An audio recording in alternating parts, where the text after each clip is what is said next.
Come on down to Cinemassacre Video, where selection is the name of the game. We got comedy, drama, action, horror, movies for kids, movies for mom and dad. We got the newest releases, the hottest video games, even Laserdisc. Having a problem making a selection? Our friendly staff is always there to help out, and with our state-of-the-art database software, it's easy to find exactly what you're looking for, even if it sucks.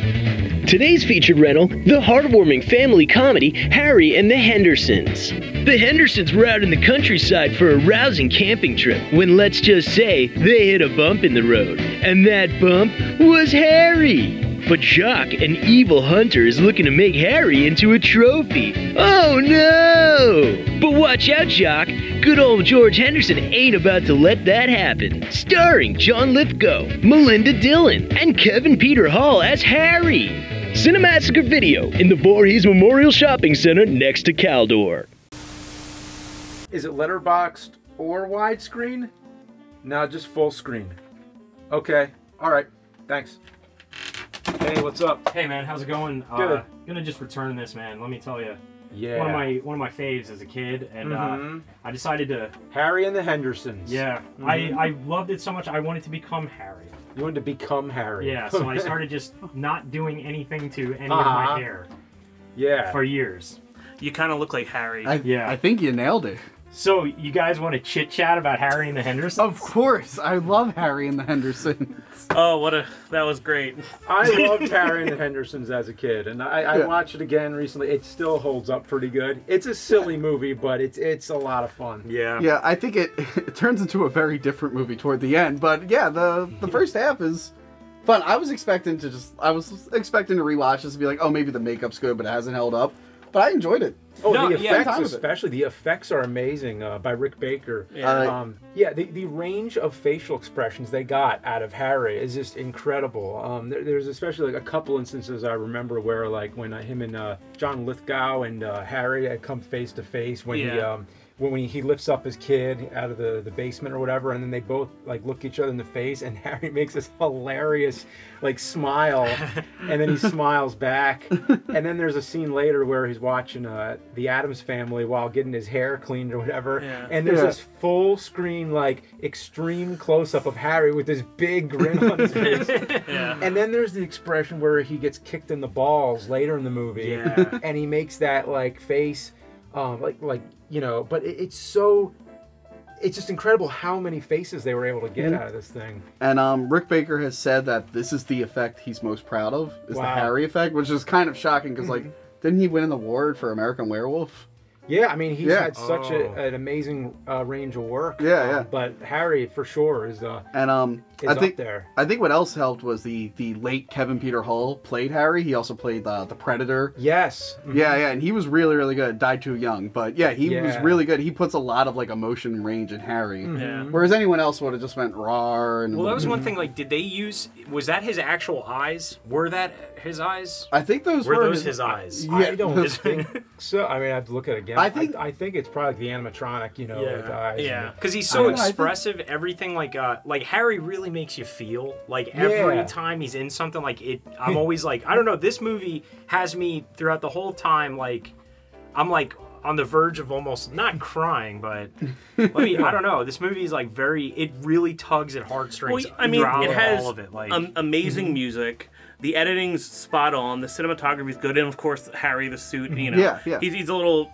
creepy looking. He could, you know, like they could have made him cuter. They could have made him more angry looking. He looks fine. I like the way. I mean, it's like E.T., where E.T.'s pretty ugly too. But he's endearing, and there's something about Harry's face, like, just like. If you see E.T. out of context, you're like, what the hell is that? I mean, it's like better looking than Mac and me. Where like the main character is a special effect. It's like you that can either fail miserably or it could really work, and this works. And not saying it's like a masterpiece of a film, but it really is fun. I think the one thing that hurt this movie was the advertising, and I get why they wanted to hide Harry, so they don't show him a lot, and that apparently like hurt ticket sales. Like it did okay. Like, that's the original posters. It was just, like, eyes and stuff. And I get it, because it's a great effect, but I think a lot of people, because Bigfoot movies aren't really great most of the time.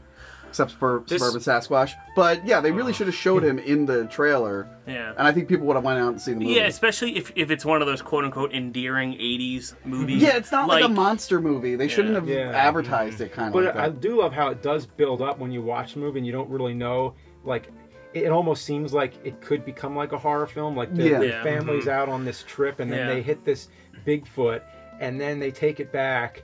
And it kind of builds up like, oh shit, like this is going to go down bad. But then he starts making friends with them. And it's funny because it's not the typical 80s family from movies where they're always from the Midwest or Chicago for some reason. Yeah, they're like in the city. They're in Seattle, right? Seattle. Yeah, they're in the Pacific Northwest. The family's super pro-gun, which you never see in 80s movies. Yeah, the family's different. It's very environmental. You know, it starts out with the dad teaching his son to hunt, and he kills a rabbit for the first time, and then they run over the missing link.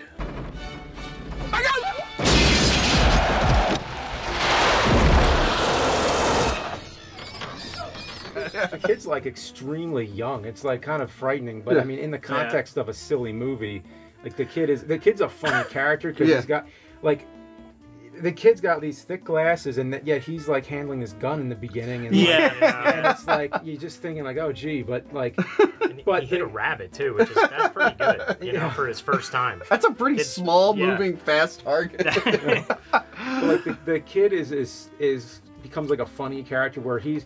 The Bigfoot Harry is like destroying the house and like he's just wrecking everything in the home, and the kids are like, wow, that is cool. Yeah, it's awesome. Yeah. He's kind of like holy shit. That's the thing is like the movie's made for the entire family, not just like for kids or for adults. Yeah, because you have very adult sections of the movie and very like clearly this is for kids section of the movies. It's weird. Well, it's also like how Harry, instead of being like friends with the kid, becomes friends with John Lithgow. Yeah, that's the weirdest thing. Like, there's a good chunk of the movie where John Lithgow's looking for Harry. There's no family members. It's just Harry, and John Lithgow goes crazy in this film. Like when he yells at the biker guy, he like gets in his face and everything. He and becomes like obsessed with Harry. He's like, George, cool down. It's just a piece of cardboard. Not to me. It means something to me. Yet you see that he means something to me. What the hell are you talking about? They kind of become obsessed with each other because there's a scene where Harry's destroying the TV store and he's looking at John Lithgow on the TV and he's like falling in like love with him. It's the movie's very romantic.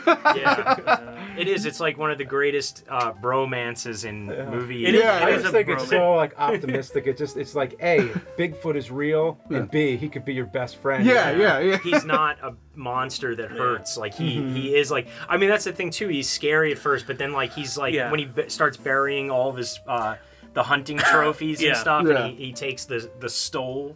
In there. I love when the deer is in the wall and he thinks it's on the other side and he's trying to find the back of the deer. He punches through the wall. I'm like, that kind of makes sense. It's kind of, you see how he's thinking. It's like a Frankenstein type of thing. It's like you have somebody who's like is just getting used to this and is sort of stumbling around trying to figure everything out. And it's also kind of realistic. There's a video of a cat watching someone play a video game, and there's a dog in the game, and it walks off the screen, and the cat goes behind the TV to look for it. So it reminded me of that when I was watching this.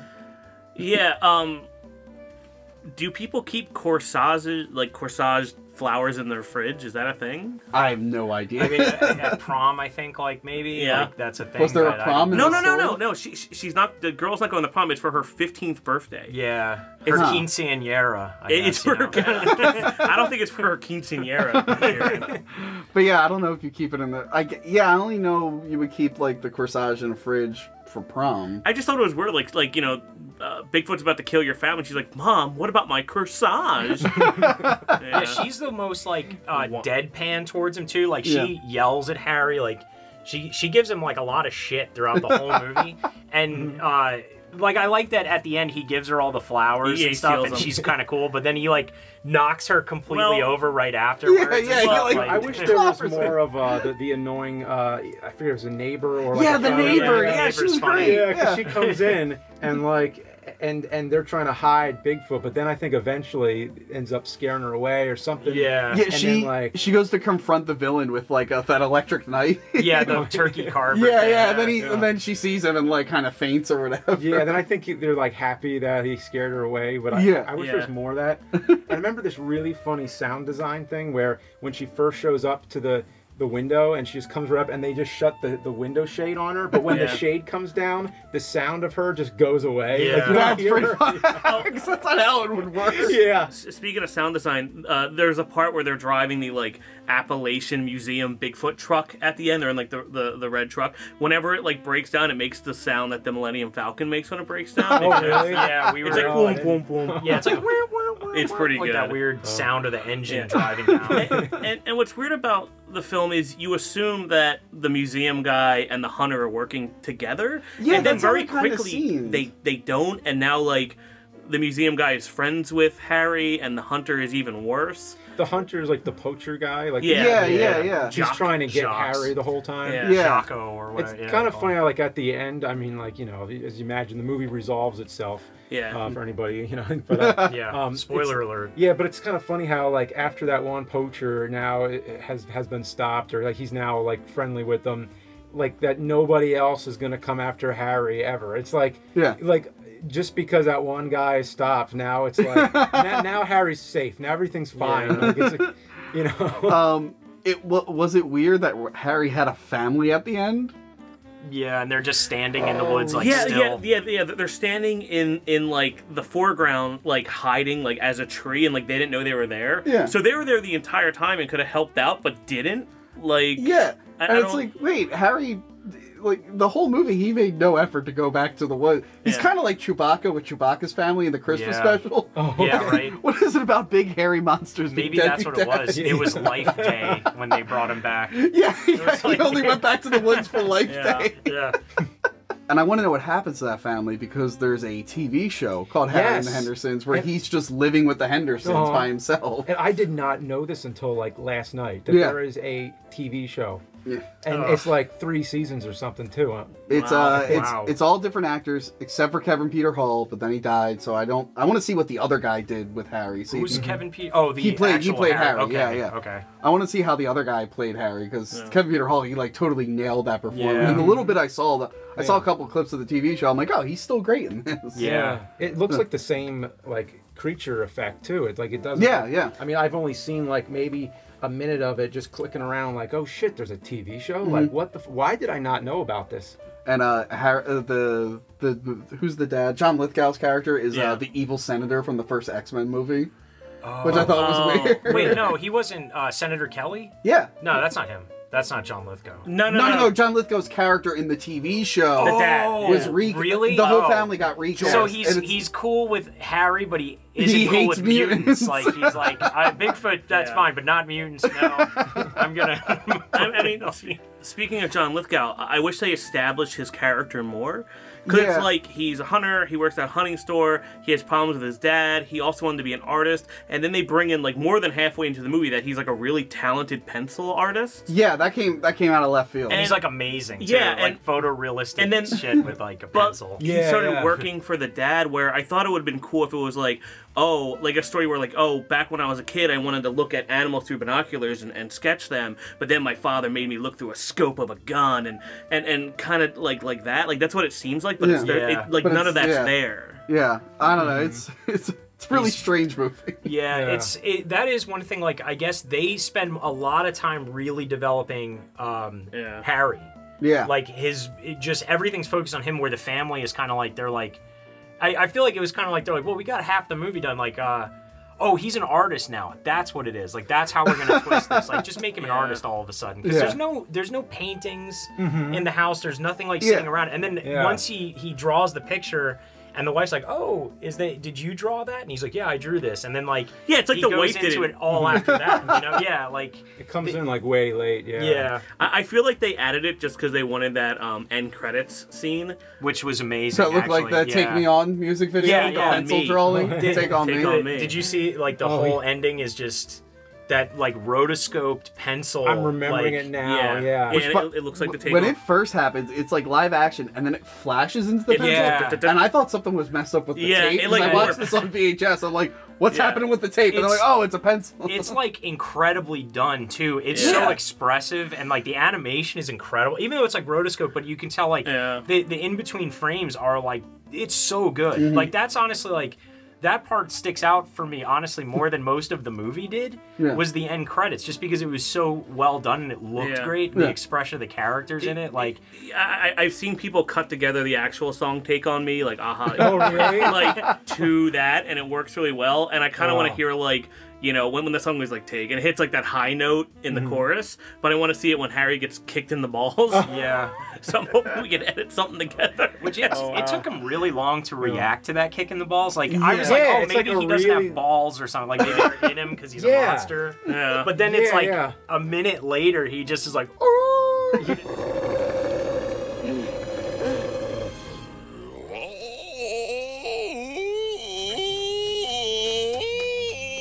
I like his scream sounds like a siren. Yeah. Oh, right, because they do You know what's even better? His laugh when he's watching the TV. Yeah. Oh, It's like a human laugh. It just sounds like a regular guy for a second.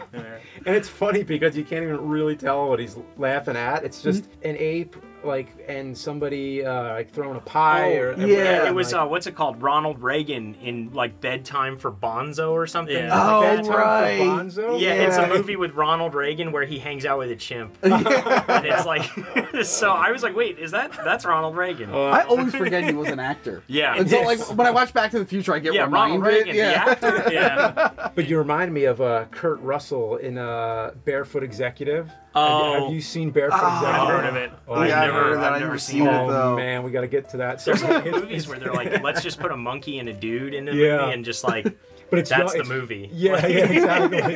You know, it writes itself, really. Speaking of which, I'd rather see Clint Eastwood with Harry, and it'd be like Harry. It could be like Dirty Harry and Harry. Dirty Harry and then Dirty Harry and then. Or better yet, they just run into Dirty Harry and they gotta take Dirty Harry with their car and bring him home, and he's like, he's just shooting some all day.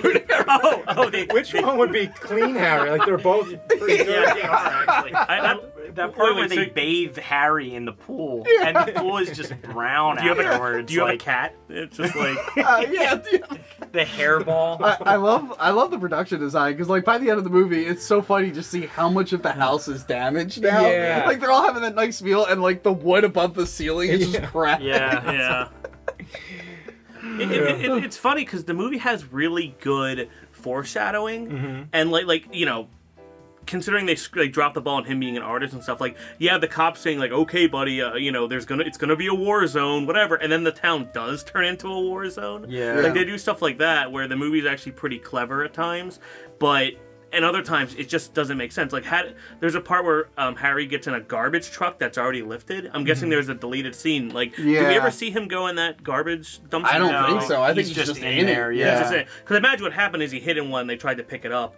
But then it cuts to the scene in the dumpster, which is probably the scariest scene in the movie, where the poacher is with Harry, and Harry picks up a gun, not knowing what it is, and puts it up against his head, and the guy goes to pull the trigger. I was like, that's intense. That scene is like actually really like I was like, and I've seen this movie, and I know how it ends. Yeah. But even like the last time I probably watched it, I had to be like, I was a kid. I mean, it used to come on HBO when I was a kid. Yeah. And that's the last time I saw it. And watching it again now, I'm like, I was still like, every second, I'm like, oh, Harry, no. Like, come on, man. And then, like, why are you going to do that? And then the fucking dumpster goes flying. Yeah. And somehow they survive that fall. They completely wrecked that old homeless guy. Like, he just walks out. He almost got destroyed by a garbage truck. It goes from the scene with the gun into like just comic relief so quick. It's like, oh, he's okay. I don't know. It's weird.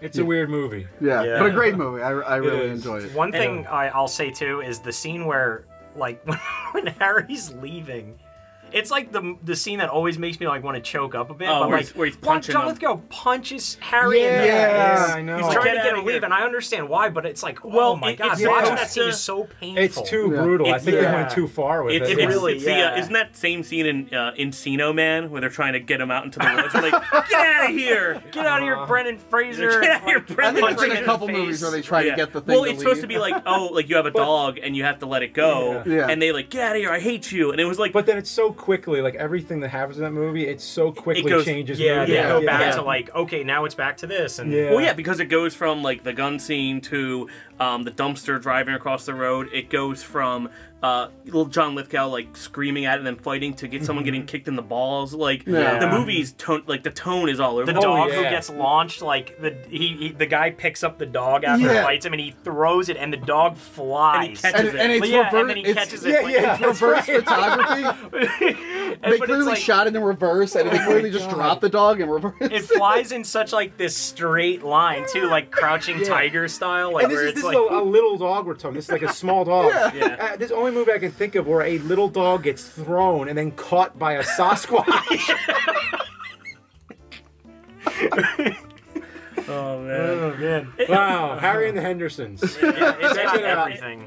Kieran, you kind of look like Harry from Harry and the Hendersons. Yeah, I do. Well, he's trying. No, so. yeah. So that's another thing is like my a couple of years ago, my sister took me out for my birthday. Yeah. And we posted a picture, and I was like, in the picture like as a joke, and I had 20 comments from my family being like, "Oh, you look like Harry from Harry," and I was kind of like, "Oh my god!" Like, and then we saw in the movie, I kind of look like the librarian. Oh, yeah. With the mullet. Yeah. Oh my god, the lady librarian. Yeah, yeah. And she acts kind of like she was snooty. Like I imagine if you were a librarian, you would be like, you know, Sasquatch, like yelling people. Thank you. I appreciate that, guys.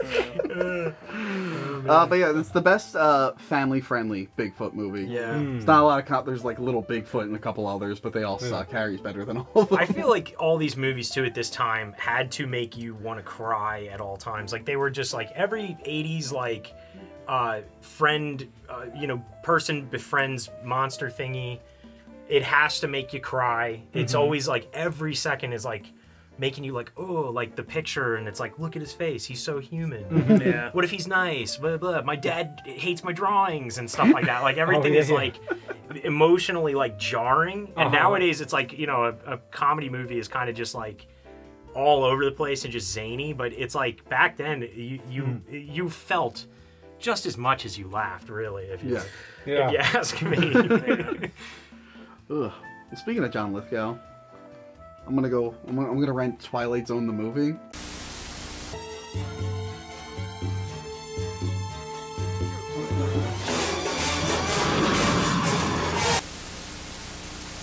What an incredible day that was.